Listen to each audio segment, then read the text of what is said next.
அன்ஃபுஸனா வ இல்லம் தக்ஃபிர் லனா வ தர்ஹம்னா லனகூனன்ன மினல் காசிரீன். ஆதம் அலைஹிஸ்ஸலாம், ஹவ்வா அலைஹிஸ்ஸலாம் அவர்கள் துஆ செய்தார்கள், எங்கள் இறைவா, எங்களுக்கு நாங்களே அநீதம் இழைத்து கொண்டோம். எங்களுடைய பாவத்தை நீ மன்னிக்காவிட்டால், எங்களுக்கு கருணை காட்டாவிட்டால் நாங்கள் நஷ்டவாளர்களுள்ளே ஆகிவிடுவோம் என்று இருவரும் இணைந்து துஆ செய்தார்கள்.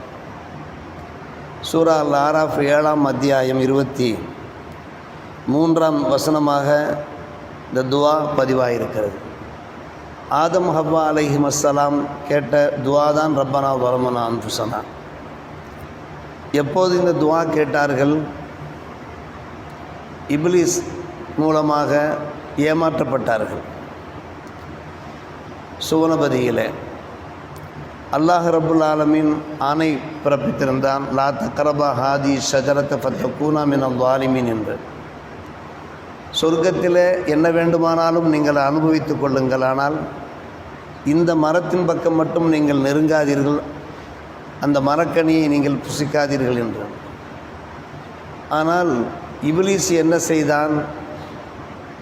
இந்த இருவரையும் ஏமாற்ற பார்த்தான், ஏமாற்றிவிட்டான். நீங்கள் இந்த மரக்கனியை சாப்பிட்டீர்கள் என்றால் மலக்குகளைப் போல ஆகி இங்கேயே தங்கிவிடுவீர்கள் என்பதற்காக வேண்டிய அல்லாஹ் இதை புசிக்கக்கூடாது என்று உங்களுக்கு தடை செய்திருக்கிறான் என்று சொல்லிய போது மனிதர்களுக்கே உண்டான ஒரு ஆசை உண்டாகிவிட்டது அந்த இருவருக்கும். எனவே இந்த சுவனத்திலே நாம் எப்போதும் நிரந்தரமாக தங்க வேண்டும் என்ற ஆசைப்பட்டவர்கள் எந்த மரக்கனியை நீங்கள் நெருங்காதீர்கள் என்று அல்லாஹ் அறிவித்திருந்தானோ அந்த மரத்தின் பக்கம் நெருங்கி அந்த மரக்கனியை புசித்து விட்டார்கள். இப்லீஸ் ஏமாற்றி விட்டான்.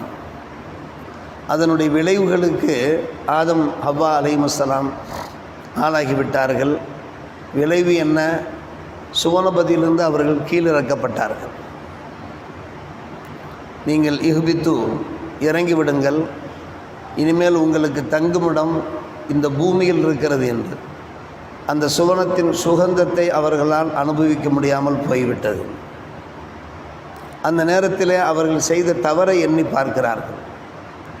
இப்லீஸ் நம்மை ஏமாற்றி விட்டானே, ஏக இறைவனுடைய ஆணையை நாம் மீறிவிட்டோமே என்கின்ற வருத்தத்தில், வேதனையில்தான் அவர்கள் இந்த துஆ செய்தார்கள். ரப்பனா வலமனா அன்ஃபுஸனா வ இல்லம் தக்ஃபிர் லனா வ தர்ஹம்னா லனகூனன்ன மினல் காசிரீன். ஆதம் ஹவ்வா அலைஹிஸ்ஸலாம் துஆ கேட்டார்கள், எங்கள் இறைவா, எங்களுக்கு நாங்களே அநீதம் இழைத்து கொண்டு விட்டோம், எங்களுக்கு நீ கருணை காட்டி எங்களுடைய பாவத்தை நீ மன்னிக்காவிட்டால் நாங்கள் நஷ்டவாளர்களுள்ளே ஆகிவிடுவோமே என்று அவர்கள் கேட்ட துஆவை அல்லாஹ் ரப்புல் ஆலமீன் கபூல் செய்தான். அதற்கு பின்பு அவர்களுக்கு விமோச்சனத்தை தந்தான். ஆதம் அலைஹிஸ்ஸலாம் அவர்களுடைய அந்த நஸ்ல் இருக்கிறத பரம்பரை தலை தோங்க ஆரம்பித்து விட்டது. இதெல்லாம் நாம் அறிந்த ஒரு விஷயம். நாம் யோசிக்க வேண்டிய ஒரு விஷயம் என்ன? இறை தூதர்கள், இறைநேச செல்வர்கள் இருக்கிறார்களே, அவர்கள் ஒரு சிறிய பாவம் செய்தாலும் கூட அவர்களுக்கு அது பெரிதாக தெரியும். சிறிய பாவம் செய்தாலும் அவர்களுக்கு பெரிதாக தெரிந்து அதற்காக வேண்டி மனமுருகி துஆ கேட்டு தௌபா இஸ்திக்ஃபாரில் ஈடுபடுவார். தௌபா இஸ்திக்ஃபாரில் அவர்கள் ஈடுபடுகிற அந்த துஆக்களில் மிகவும் அற்புதமான துஆ தான் இந்த ரப்பனா வலமனா. ஆனால் நம் போன்றவர்கள், சாமானியர்கள் பெரிய பெரிய பாவங்களை செய்கிறார்கள். அது அவர்களுக்கு பெரிய பாவங்களாக தெரியவில்லை, அது சாதாரணமாக எடுத்துக்கொள்கிறார்கள். இதுதான் இறை தூதர்களுக்கும் சாமானியர்களுக்கும் இடையில் உள்ள ஒரு வித்தியாசம். சர்வசாதாரணமாக வட்டி கொடுக்கல் வாங்கலில் ஈடுபடுகிறார்கள். சர்வசாதாரணமாக குடிப்பழக்கங்களில் போதைப் பொருள்களை அனுபவித்து கொண்டிருக்கிறார்கள். சர்வசாதாரணமாக குடும்பத்திலே சண்டை போட்டுக் கொள்கிறார்கள், பிரிந்து கொள்கிறார்கள். இப்படி எத்தனையோ பாவங்களில் ஈடுபட்டு கொண்டு இதெல்லாம் அவர்களுக்கு பெரிதாக தெரியவே இல்லை.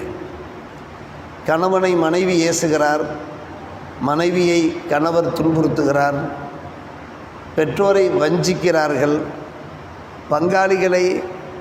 பங்காளிகளுக்கு துரோகம் இழைக்கிறார்கள். பல காட்சிகளை நாம் காணுகிறோம். எல்லாம் நம் மக்களுக்கு அது சர்வ சாதாரணமாக தெரிகிறது.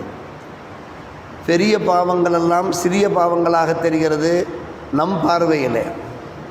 ஆனால் இறை தூதர்கள், இறைநேச செல்வர்கள் பார்வையிலே சின்ன பாவம் செய்து விட்டாலும் இப்படி செய்து விட்டோமே என்று ஆழ்ந்த வருத்தத்திற்கு உள்ளாகி இது போன்ற துஆக்களை கேட்டு அந்த பாவங்களிலிருந்து விடுபட பார்ப்பார்கள்.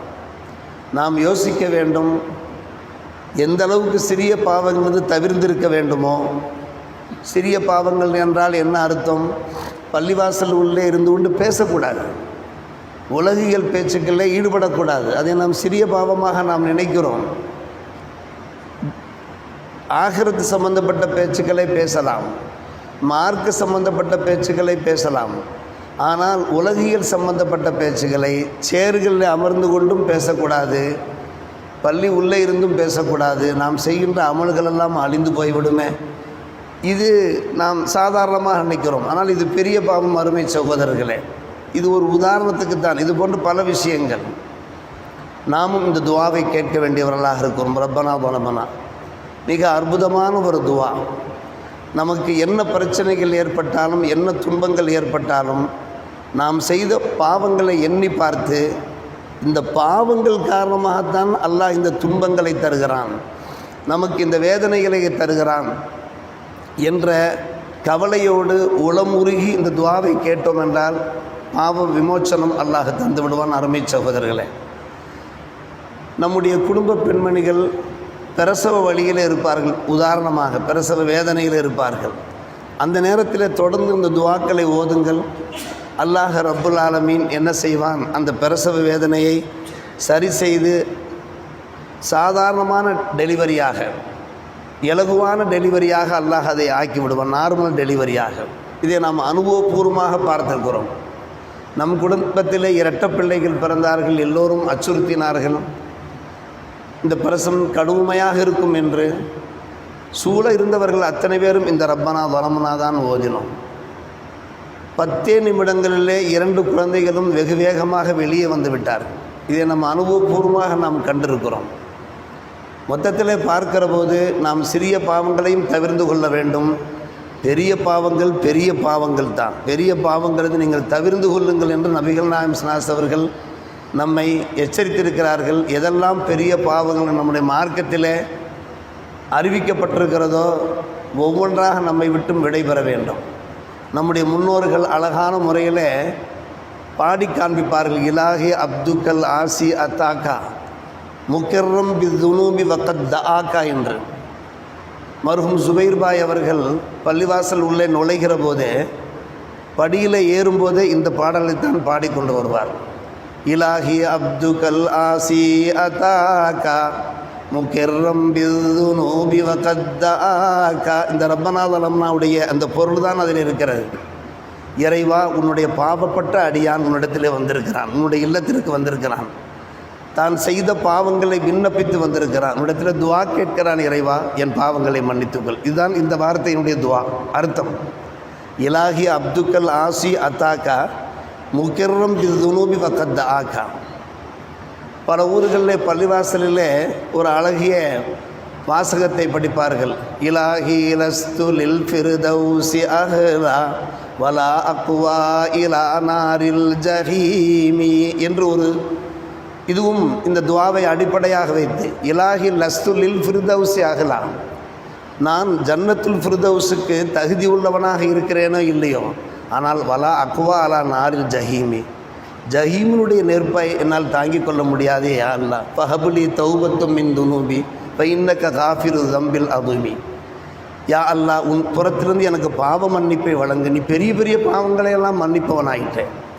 இலாஹி லஸ்து லில் ஃபிர்தௌசி அஹ்லா வலா அக்வா அலா நாரில் ஜஹீமி ஃபஹபுலி தௌபத்தும் மின் துனூபி ஃபஇன்னக காஃபிரு தம்பில் அதீமி. எல்லாம் இந்த ஆயத்தை வைத்து நம் ஊரிலே மூத்த பெரியார்களெல்லாம் நம்முடைய வீடுகளில் இந்த இலாஹி லஸ்து லில் ஃபிர்தௌஸை ஓத நாம் கேட்டிருக்கிறோம்.